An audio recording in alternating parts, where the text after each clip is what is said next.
One Kawan TV1. Assalamualaikum warahmatullahi wabarakatuh. Selamat sore semua. Uiwatch kembali hadir di sini. Kita hari ini kedatangan tamu-tamu istimewa di Uiwatch, senior-senior kita dari alumni UI yang tergabung dalam Uiwatch. Pemirsa, di sebelah kiri saya ada Bang Hengki Luntungan. Prof, apa kabar? Waduh, selamat, senang sekali ini ketemu. Sudah berapa puluh tahun kita tidak ketemu nih. Waduh, luar biasa nih. Bang Boyong, apa kabar? Ini dari angkatan 74 ini, luar biasa nih, Masya Allah. Senang sekali kita ketemu hari ini.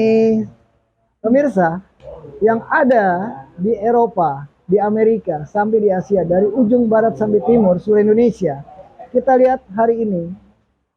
Emang kita hari ini akan membahas masalah PIK 2 yang lagi rame saat ini dimanapun. Semua berbincang masalah PIK 2 dengan pencabutan pagar, dengan tentara Angkatan Laut dan Marinir turun. Kita tanyakan sama ahli-ahli kita ini, senior-senior kita yang di sebelah kiri saya. Bang Hengki, begini Bang. Kemarin ini rame semua pagar ditarik, dicabut semuanya, ya kan? Ini ulah dari Aguan, dan kalau kita tarik ke atas itu ada Jokowi. Ceritanya seperti itu. Menurut Abang melihat kasus ini rame sedemikian rupa, semua membahas masalah ini dari level bawah sampai atas, sampai lupa nih. Takutnya bukan pengalian isu sih, tapi yang lain-lain masih banyak masalah soal oligarki dan sebagainya. Cuman orang sekarang masyarakat semua fokus di masalah ini. Pertanyaan saya Bang, hari ini Abang melihat sampai sejauh mana Kabinet Merah Putih, khususnya Presiden terpilih kita Bapak Prabowo, menyikapi hal-hal ini, apakah ada kebijakan-kebijakan nantinya Bang? Silakan Bang Hengki. Terima kasih, pertama-tama saya harus menyampaikan Assalamualaikum warahmatullahi wabarakatuh. Waalaikumsalam. Selamat yang merayakan Isra Miraj. Amin. Dan besoknya Long Sipacai bagi saudara-saudara kita yang beragama Konghucu. Terima kasih Bang. Terima kasih nih, pertanyaan bagus sekali nih. Melihat ke belakang tentang PIK 2. Iya. Kalau di tahun 2023, PIK 2 itu sudah mulai terjadi pemasangan pagar. Apakah pemerintah tidak tahu? Persoalannya, siapa yang memberikan izin dan siapa yang memancang pagar itu? Nah, jadi misterius ya Bang ya? Misterius. Tapi ini sebenarnya pura-pura aja misteriusnya. Katanya kita pura-pura ya. Karena di sana ada kepala desanya. Iya. Apa Asdin barang apa itu ya?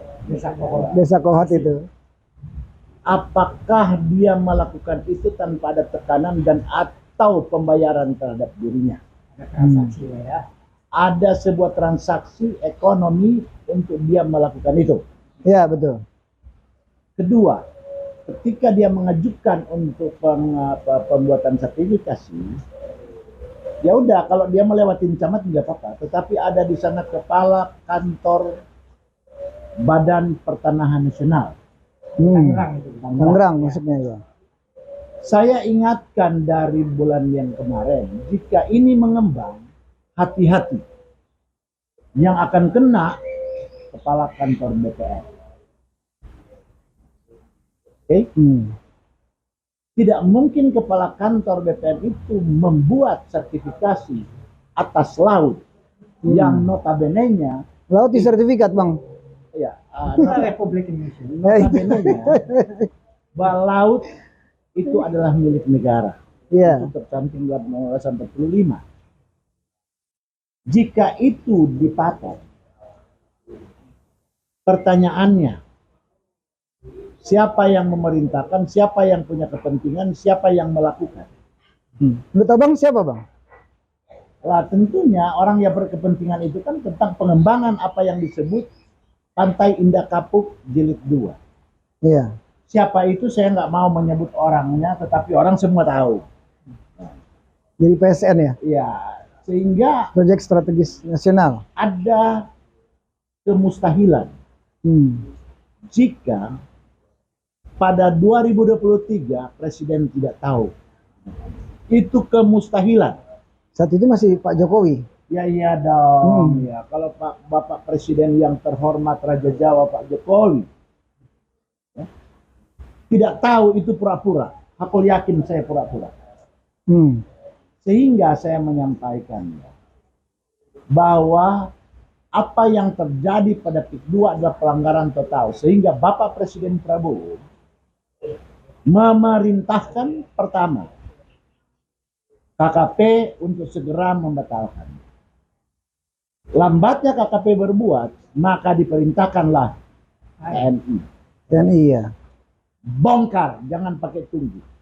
Maka Komisi 4 yang membidangi pertanahan, yang diketuai oleh Ibu yang terhormat, Ibu Titi. Ibu Titi Prabowo, Turun tangan beliau. Titi Soeharto, turun sama-sama di tempat itu. Nah, Betul. sekarang tadi menyambung pertanyaan,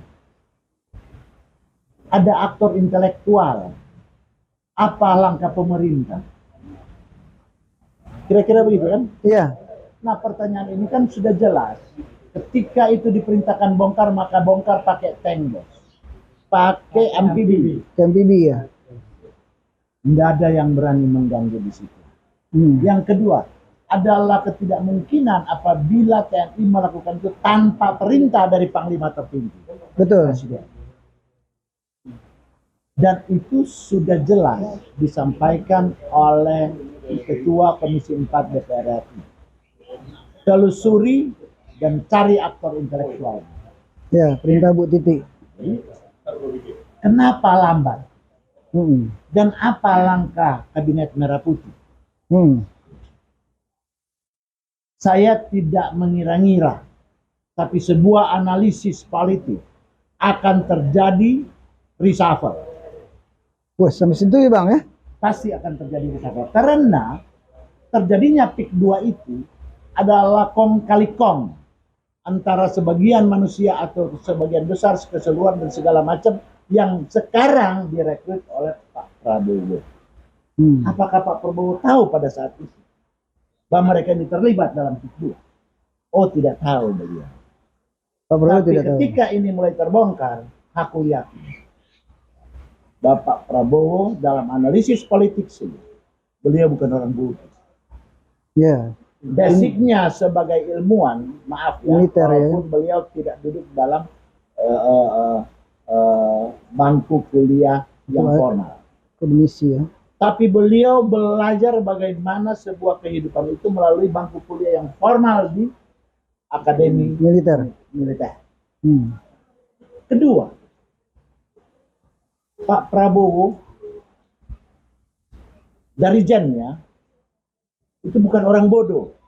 Kakeknya itu pendiri, pejuang, pendiri BNI 46. Iya. Bapaknya Menteri Keuangan nggak tahu berapa banyak periode. Iya. Turun kepada beliau. Sungguh hebat beliau. Dan gak main-main. Ketika beliau membuat partai politik, artinya beliau mencintai bangsa ini dan mencintai rakyat Indonesia sendiri. Betul Bang. Sehingga apa kata beliau? Kita bersabar. Ya, betul. Artinya barang itu kan akan datang.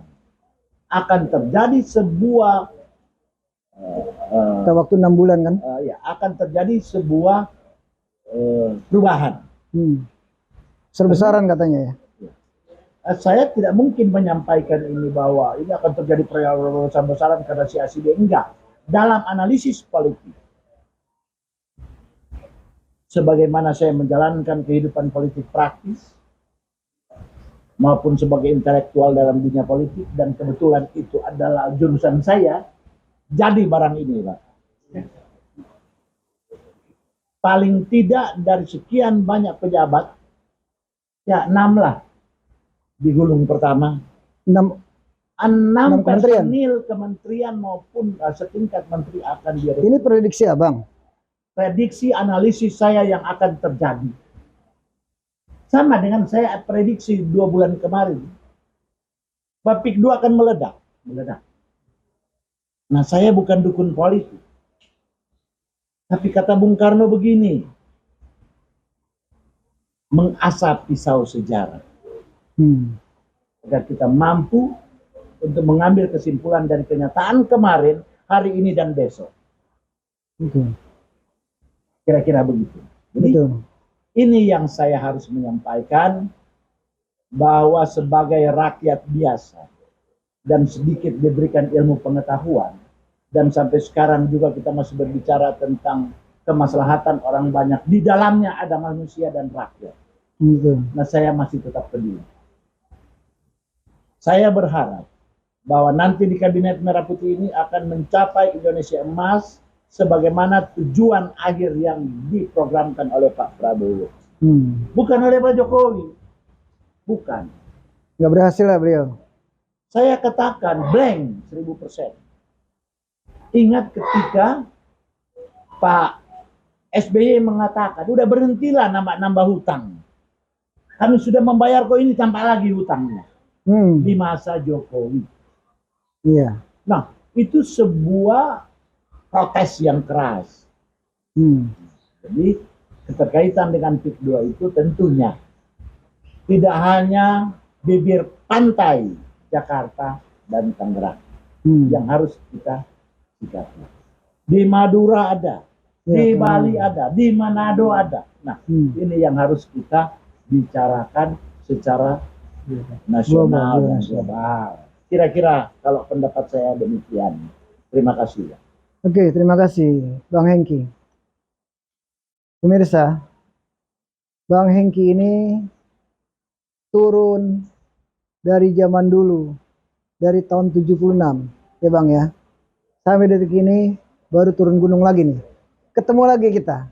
Jadi kesimpulan definisi dari Bang Hengki ini akan ada reshuffle, prediksinya ya Bang ya? Pasti. Oke, terima kasih Bang. Selanjutnya Bang Boyong, bagaimana tanggapan Abang? Saya menyinggung tadi soal presiden kita ini Bang. Presiden kita ini adalah seorang jenderal, punya kapasitas, punya keberanian. Cuma ada satu, mau nggak dia melakukan? Dengan kondisi yang sekarang ini, dia harus berani. Insya Allah. Ya, berani, jangan tunggu-tunggu lagi, udah kelihatan. Barang udah jelas. Udah jelas, barangnya udah jelas kalau Medan bilang. Iya. Itu seperti Menteri KKP. Ngapain? Dia ulur-ulur waktu. Betul. Ya. Kayaknya kita nih, rakyat Indonesia ini bukan rakyat yang bodoh lagi. Cuma kan kita sifatnya ikhlas ya. Betul. Masyarakat kita ini kan masyarakat yang ikhlas. Ya. Sepanjang Prabowo berani berbuat ya, sebagai seorang presiden, dia ini presiden yang legal ya. Dia penguasa pada saat ini. Tetapi ada yang menguasai republik ini. Kita tahu sendiri. Yaitu misalnya Oligarki. Ya, oligarki hitam. Dia harus berani demi rakyat yang tertindas. Kalau kita lihat di PIK 2, kita kan ke sana. Kita lihat bagaimana sengsaranya masyarakat di sana. Tanah untuk mengambil tanahnya aja. Itu dia mengambil, bukan membeli. Iya. Mengintimidasi rakyat, menipu rakyat, merampok rakyat. Ya. Dari harga 500, turun 300, turun 200, sampai 50.000. Dan transaksinya, menurut data yang saya baca, itu transaksinya di kantor polisi atau di kantor kelurahan. Waduh. Ngeri. Ngeri betul. Ada lagi preman. Lu mau nggak? Kita nggak usah sebut orangnya udah banyak, sebut seleran kita cerita. Nah saya rasa Republik ini Bu dalam keadaan yang tidak baik-baik saja. Di depan mata kita. Mungkin tadi di Madang Hengki, di daerah lain banyak. Tapi yang kita selesaikan dulu dah yang di depan mata kita. Ya. Dalam jangka pendek ini harus selesai. Ya selama ini kita lihat kebijakannya Prabowo juga memerintah langsung Panglima. Itu nggak main-main. Betul. bukan tugasnya Angkatan Laut. Betul, Angkatan Laut itu menjaga keamanan, Ya. ya. Tapi kalau Tapi ramai sekali Bang kemarin waktu pencabutan pagar. wah, Ada Pasar Tidu, semua ramai di situ. kita ke sana, Iya, kita turun lihat, semua. itu nama masyarakat, TNI AL, udah dah gabung semua. Tapi ada juga yang basa-basi. Ya, kelihatan lah kalau dia basa-basi, sehingga dia juga tampil di situ melihat marinir agak sungkan-sungkan, padahal dia juga pakai seragam. Kelihatan, Gak bisa bohong ya Bang ya? nggak berani dekat ya sama TNI, sama marinir. Ya. Siapa tuh Bang? Hah? Siapa tuh? Dari TNI atau?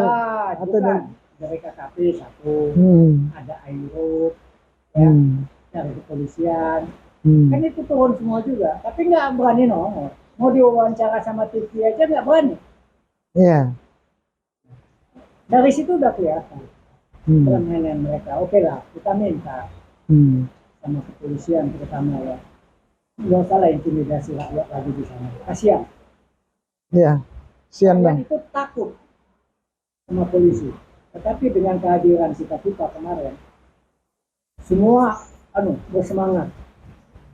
Itu udah ngomong, udah bisik-bisik aja di depan. Ini kalau salah-salah buat kelelepin yang namanya polisi. Sampai ada yang ngomong begitu.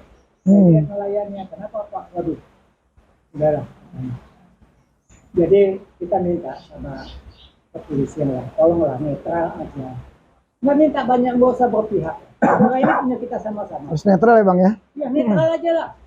Dia kan tugasnya mengamankan, mengayomi ya, masyarakat. Betul, betul. Bukan tugas dia yang sudah ini loh, tugas lo.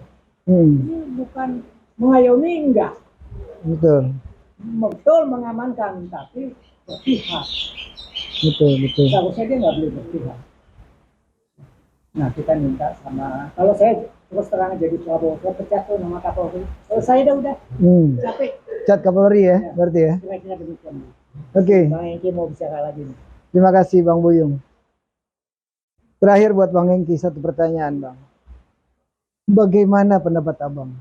Apakah Pak Prabowo presiden kita ini berani memberantas semuanya Bang? Dalam waktu dekat. Karena saya lihat videonya terakhir, bahasanya semua masyarakat diminta bersabar sampai 6 bulan. Tapi kan yang lain udah pada nggak sabar nih Bang. Abang melihat dari kacamata Abang, bagaimana pandangan Abang? Implementasi atas pembongkaran PIK itu merupakan pintu masuk untuk Pak Prabowo menyatakan sebuah keberanian. Ya harus punya sikap.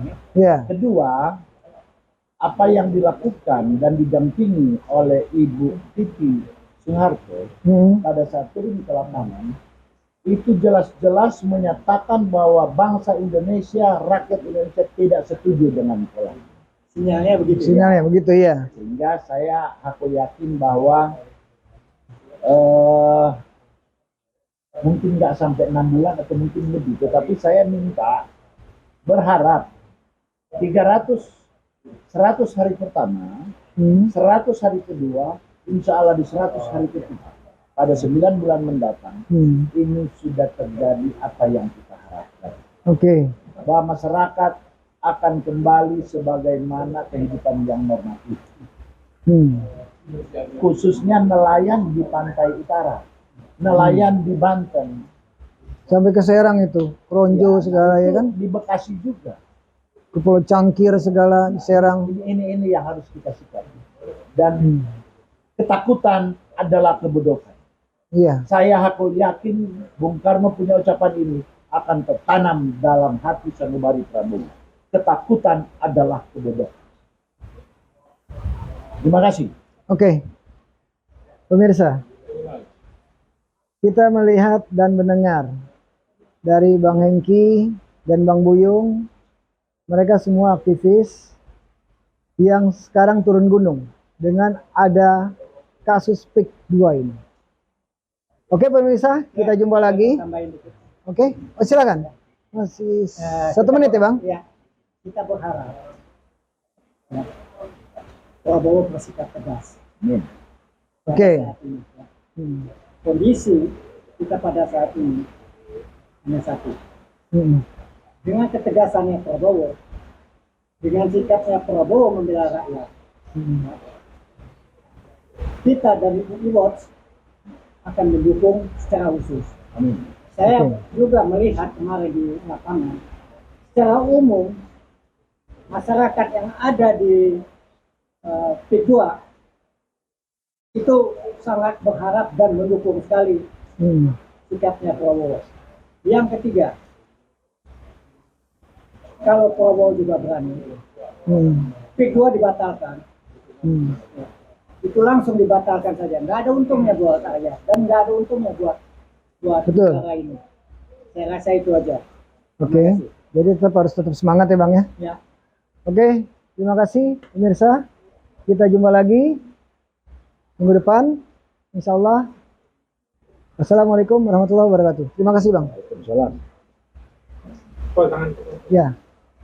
Veritas, Probitas, Justisia.